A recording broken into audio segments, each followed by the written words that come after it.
primeiro lugar, eu quero pedir uma salva de palmas para vocês. Porque, olha, eu quero bater palma para vocês. Porque todos vocês que estão aqui fazem parte de um grupo seleto de pessoas que estão enxergando muito à frente do tempo. Vocês estão num curso que vai falar para interpretar o emocional através dos dentes. Pouquíssimas pessoas conseguem ser tão visionárias quanto vocês. Então, por isso, eu vou, mais uma vez, por favor, uma salva de palmas para vocês. Você vê, Laura? Vocês são demais. Vocês são... Eu tenho o prazer de estar aqui falando para vocês. Porque são poucas pessoas que têm essa visão. Então, vamos lá. Podemos começar, então? Todo mundo já está? Deixa eu ver, já estou... Mais calma um pouquinho, já pulei aqui, então. Você perdeu o pulo, Robson. Já veio correndo? Então tá bom. Tudo beleza? Tudo bem, Laura? Tudo. Bom, então vamos lá. Eu sempre começo esse curso fazendo essa pergunta, né? Que hoje vai ampliando tanto os nossos horizontes e a gente se pergunta, toda a informação que a gente conhece está no DNA? Quem aqui acha que toda a informação está no DNA? Levanta a mão. Quem mais? 1, 2, 3, quem mais? E quem aqui acha que pode ter alguma outra forma que o nosso organismo registra e a gente nem sequer tem ideia? Levanta a mão. Bom, então vocês fazem parte do meu time. Eu acredito que o DNA seja uma coisa estática, mas já tem cientistas provando que ele muda, que ele se altera, que ele se modifica. Também não é estático. Então, pode até ser que o DNA contém essas informações, porque ele hoje muda. A gente entende, a base dele continua. Mas, e onde é que ficam estas outras informações que não estão no nosso DNA?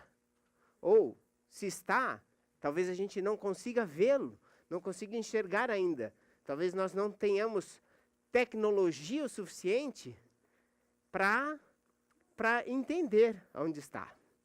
Mas o legal é que a gente tem um lugar onde nós conseguimos ler, interpretar e saber de informações que registram a vida inteira de uma pessoa. Ou como ela se comporta, quais foram os principais traumas, quais foram as principais dificuldades e problemas. E adivinha onde é? Nos dentes, na boca, né? Então, é como se a gente pudesse, os médicos aqui, né? Auscultar o dente. Só que nós vamos visualizar. Hoje, nós vamos ensinar para vocês como que nós podemos olhar os dentes e interpretar. Muitos de vocês aqui, eu já fiz essa brincadeira de interpretar o emocional, não é verdade? Renan, você, né? Então, muitos de vocês, o Pedrão, então a gente já fez essa coisa de interpretar o emocional. E é muito divertido, às vezes até um pouco constrangedor, né? Porque você vê situações, ou você se vê num contexto que você não passa a ser importante para aquela pessoa, ou ela vai te ver com ressalvas. Como saber isso?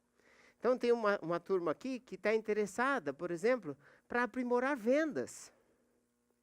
Tem gente que vai usar para fazer coaching. Tem gente que vai usar para fazer tratamento psicológico, como eu já tenho gente usando, para o RH, para usar em recursos humanos. Porque daí, observando o posicionamento dos dentes, você fala assim, não, essa pessoa, ela é um pouco mais tímida, então vamos colocá-la numa outra posição, porque aqui ela não vai estar bem. Você pega uma pessoa que tem o posicionamento dos dentes, que é desfavorável à comunicação interpessoal, não adianta colocá-la num papel que ela não vai estar bem. Então, isso dá para interpretar com dente assim. né? Então vamos lá. Um breve histórico, essas coisas são meio chatas, mas a gente tem que fazer, não é? Tem que falar. Aí você fala assim, puxa, eu achei que isso era novo, né? Mas, alguns estudos mencionam já as tábuas de argila, 1800 anos antes de Cristo. Caramba! Olha quanto tempo que a gente procura, né? Que a gente tenta decifrar, fica tranquila, fica bem.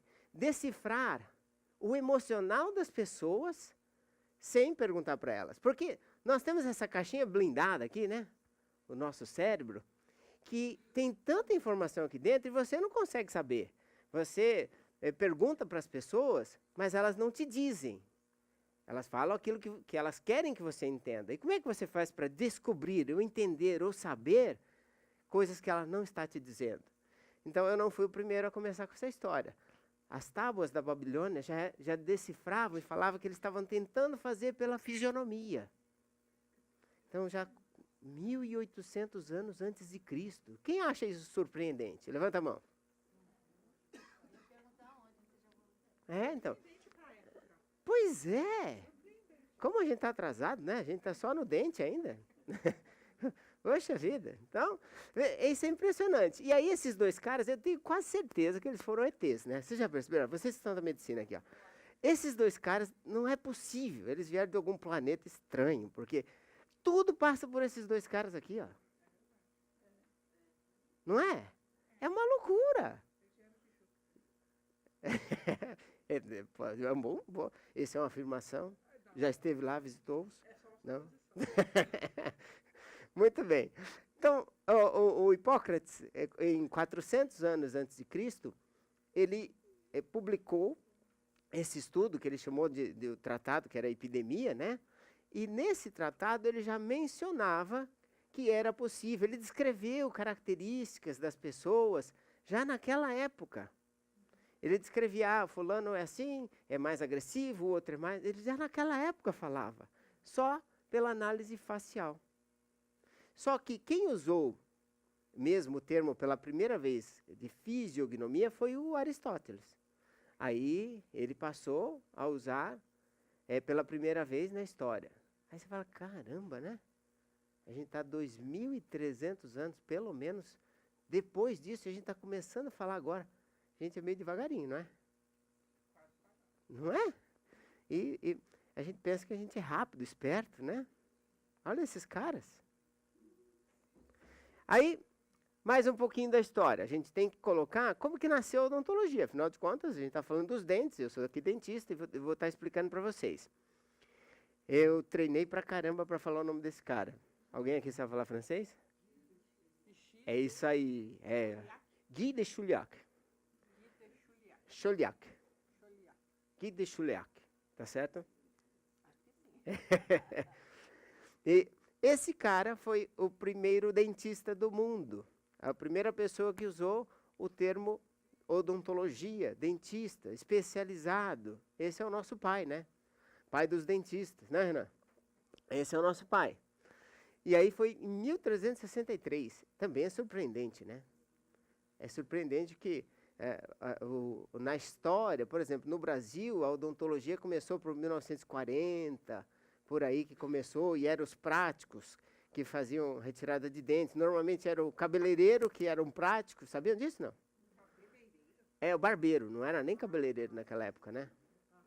Então era o barbeiro, ele além de cortar o cabelo, ele arrancava o dente também. Higiene, não, eles nem sabiam o que significava essa palavra. Nem sabiam. E aí é interessante a gente buscar as terapias alternativas. Esse aqui eu acho que se fala Chechenov, né? Deve ser. Sechenov. Então, aí ele começou falando de linguagem do corpo, iridologia e outros aspectos. E ainda para minha história, como dentista, nós tivemos em 1972 o lançamento do primeiro livro, que ainda era a antiga biocibernética bucal, né? Não era a moderna e atualizada biorreprogramação bucal de hoje. Então, ainda nós tínhamos como a biocibernética bucal. Agora coloquei aqui para vocês, ó, algumas pessoas famosas, né, para ajudar a memorizar, porque daí vocês vão ajudar a lembrar. Então vai ter muita gente famosa aqui, eu não conheço todas elas, mas isso aqui faz parte de um filme que eu me divirto muito. Quem já assistiu aqui o Agente 86, levanta a mão.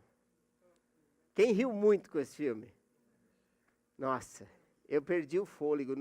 As primeiras 3 vezes eu perdi o fôlego, até chorava naquela cena do avião. Quem lembra da cena do avião que ele está com... ele está com a mão presa, e aí ele tem que se soltar para pôr o paraquedas, e ele resolve pegar uma coisinha que lança dardos, isso mesmo, ele lança dardos. Aí ele se espeta aqui, se espeta. Imagina ele dentro do banheiro falando assim, sai, sai, e todo mundo ouvindo do lado de fora. Eu ri muito nessa cena, eu perdi o fôlego. Vale a pena, quem não viu, assista, porque é divertidíssimo. Agente 86. Em inglês é o Get Smart. Então, vamos lá. Como que começou essa história de tentar, dentro da minha rede, das pessoas que me antecederam, para que a gente pudesse conhecer o emocional através dos dentes? Então, naquela época, o Denizar Lopes de Figueiredo e o Mário Baldani, eles resolveram fazer uma pesquisa num presídio. E eu não sei de onde eles tiraram a informação, não tive acesso ao porquê que eles se motivaram a fazer isso, mas eles foram para um presídio, e lá no presídio, eles começaram a verificar assim, qual é o padrão de agressividade do preso? Quem é o padrão mais agressivo? Diz para mim aí, ó. Olhando para lá, quem que seria o agressivo? O de trás. O da esquerda, né? Então, aí, se vocês encontrassem com os dois no meio da rua, qual deles vocês ficariam com medo? Isso. Hã? É isso. Então, o da esquerda ali é um prognata. E o da direita é um retrognata. Então, o prognata, queixão para frente, e o retrognata, queixão para trás. Então, qual que vocês acham que era a diferença de comportamento de um para o outro?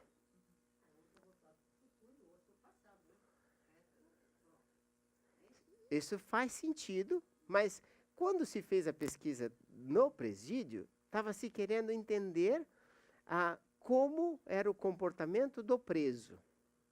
Né?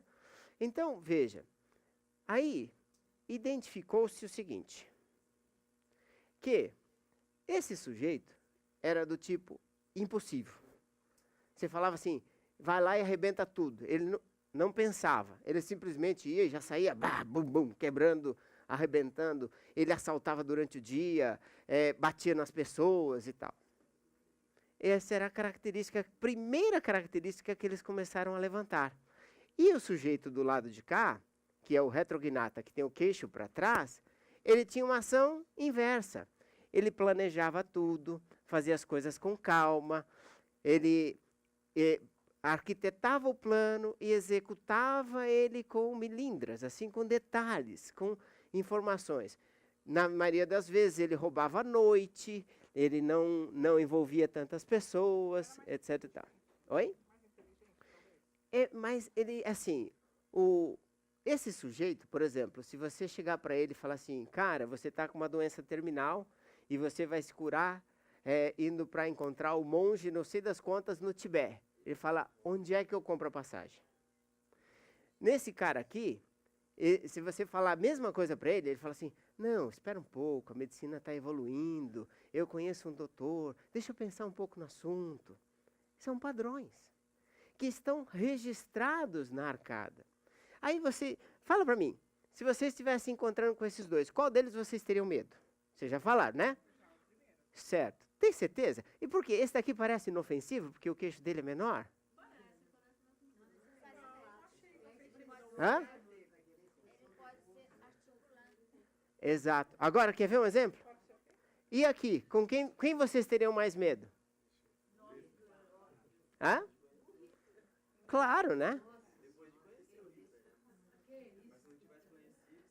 Mas olha lá, o Hitler tinha o queixinho pequenininho, ó. Então, mas veja como a coisa é subjetiva, né? Isso que eu quis mostrar aqui.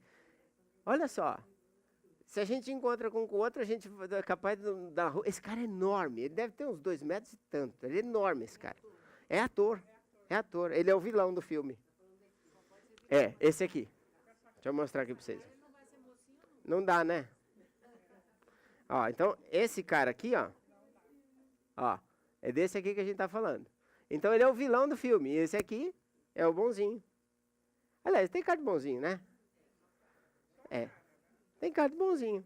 Mas, quando a gente pega e olha para esses 2 caras aqui, esse cara pode ser uma moça na vida pessoal. Eu conheço muitos lutadores, o Renan que acompanha a gente tem pessoal do boxe. Nossa, eles dão tanta pancada um no outro, que quando eles estão convivendo com vocês, eles são gentis, calmos. Eles não são igual a gente, eles batem alguém, né? A gente não tem ninguém para bater, então a gente fica às vezes nervoso, né? Os caras estão o tempo inteiro pum, pum, pum, dando pancada em alguém, então eles estão sempre relaxados, calmos, não é assim? Por isso que tem gente que pendura aquele saco lá e fica aí, bum, bum, chutando e vai fazendo aquela coisa toda para descarregar. É terapia isso, né? Tem gente que desenvolveu terapia dessa forma. Mas então, aquele cara, veja, ele teve um plano. E ele achava que ele estava certo. E ele fez o maior genocídio da história. Mas ele não parecia ser uma pessoa agressiva, né? É. A carinha dele dá até dó, né? Tá com aquele olho de cachorro empidão assim, né? Mas foi talvez o maior vilão da nossa história. E esses caras, assim, eles estão lá na luta, bate, como eu disse para vocês, conheço muitos desses. Eles são doces, são pessoas amáveis, de abraçar, de sorrir. Oi? Não, eu falo o caso dos lutadores. Os casos dos lutadores aqui. Não, os lutadores, eles descarregam tanto essa energia que para eles é bem tranquilo. Tá? Então, daí, foi começando, né? Primeiro traçou o perfil deste emocional. Sabia-se que a pessoa que tinha o queixo para frente, ela era do tipo mais impulsivo, que ele encarava um pouco mais as coisas. O outro já era mais meticuloso, pensar. Por exemplo, o sujeito que tem o queixo mais curto, quando ele vai a um restaurante, ele tende a pedir quase sempre o mesmo prato. Porque se ele arrisca pedir um outro e ele não gosta, né? Eu sei que muitos de vocês já pensaram, eu sou assim, não é? Assim, eu vou arriscar? Não. Eu vou pegar e vou ficar no mesmo. E o outro vai querer pedir o cardápio inteiro até conhecer todos os pratos que o restaurante tinha e depois ele vai escolher o que ele quer. Ele não vai se aventurar tanto. Esse daqui vai se aventurar. Aquele, ele vai naquilo que ele se sente seguro. Tá? O primeiro, o que a gente chama de odontograma, é isso daqui. É um esquema dentário. Tem na apostilinha de vocês. Quem gostou da apostilinha? Legal, né? Vocês estão gostando? O evento foi tudo preparado para vocês. Tá legal? Que joia. Então, é isso que eu queria mesmo. Eu queria que vocês ficassem contentes e felizes. Em vez de ela ficar anotando um monte de coisa, não sei o quê, deixamos já preparadinho para vocês, para poder prestar mais atenção, entender um pouco mais. Tá? É, né? E sabia que as mulheres mandam no mundo? Mandam. Eu quero... Então, o que acontece, se você for observar a arcada superior está sempre dominante sobre a inferior, na maioria dos casos. Salvo aquele sujeito que está assim. Então, a mulher é a água mole, que bate na pedra dura, tanto bate até que fura, né? Então, o homem, eu acho que ele luta para se expressar, para ser poderoso e tudo, porque dentro dele ele tem muita insegurança, ele tem muita fragilidade. E pode observar, quanto mais insegura é a pessoa, mais ele afirma as coisas. É um sistema de defesa. A senhora é psicóloga? É? Não, então. É porque quem trabalha na área de psicologia, eu não sou, então eu estou falando pela minha experiência de análise disso, da arcada. Mas a base é essa. Quanto mais a pessoa é insegura, ela se agarra em alguns pontos para se mostrar forte. E mexe com ela, desestabiliza ela. Ela vira bicho. Porque você tirou o eixo dela, o centro dela. E o homem tem muito disso.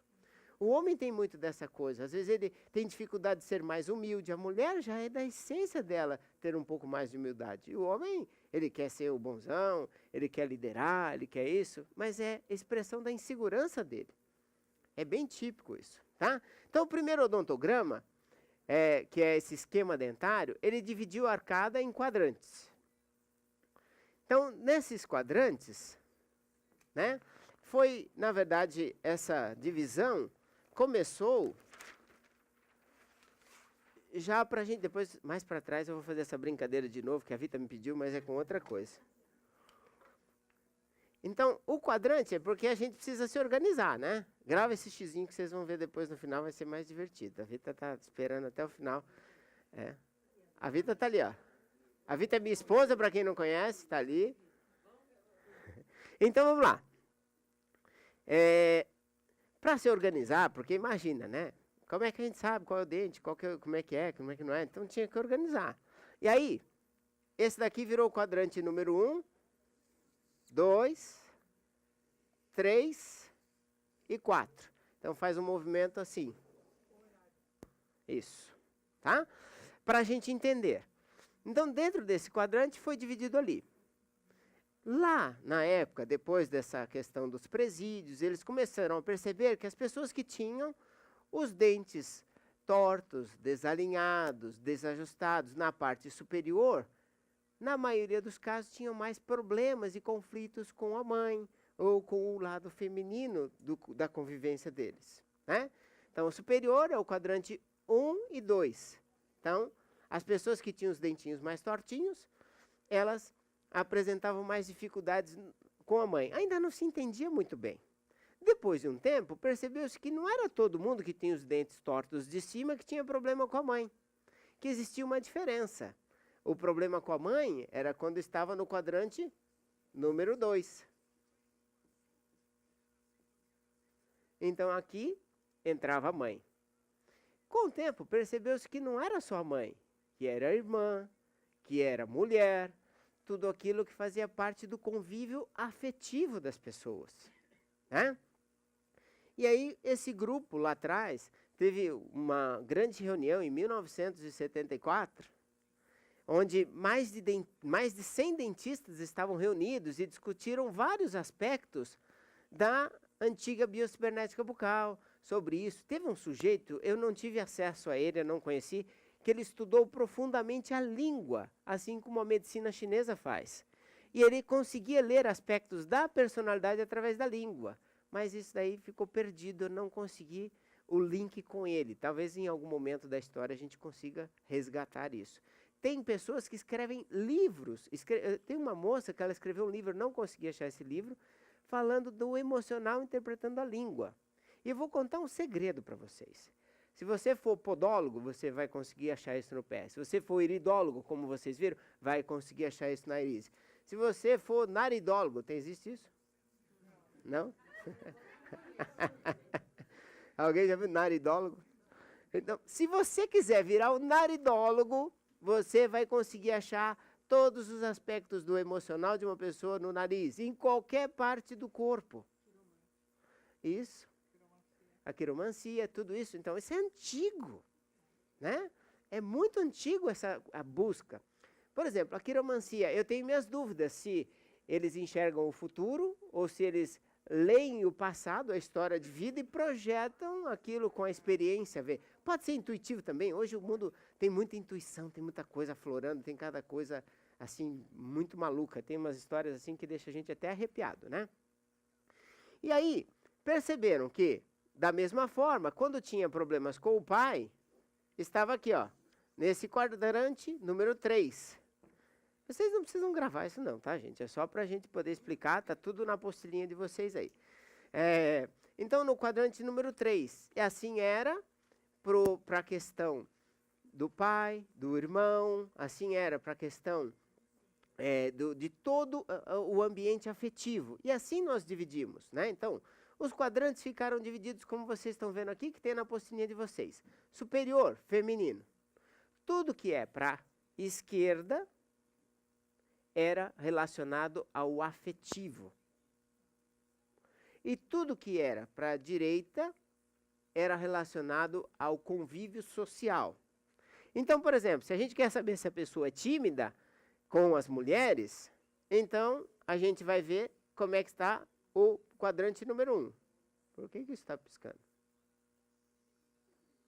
Foi você, Pedro? Pedro, você que está fazendo isso piscar? Não? Você está chutando o fio aí? Depois vale a pena, talvez, se continuar piscando, chamar alguém da técnica para a gente ver aqui. Porque não é culpa minha, não é para ficar todo mundo acordado, né? Ficar piscando, não foi eu que fiz, não. Então, é isso. E aí, se a pessoa, se uma mulher, por exemplo, e ela tem esse quadrante alterado o posicionamento dos dentes, e vocês vão entender já já como que é isso, ela pode ser tímida no relacionamento com os homens, tá? E esse foi o primeiro odontograma.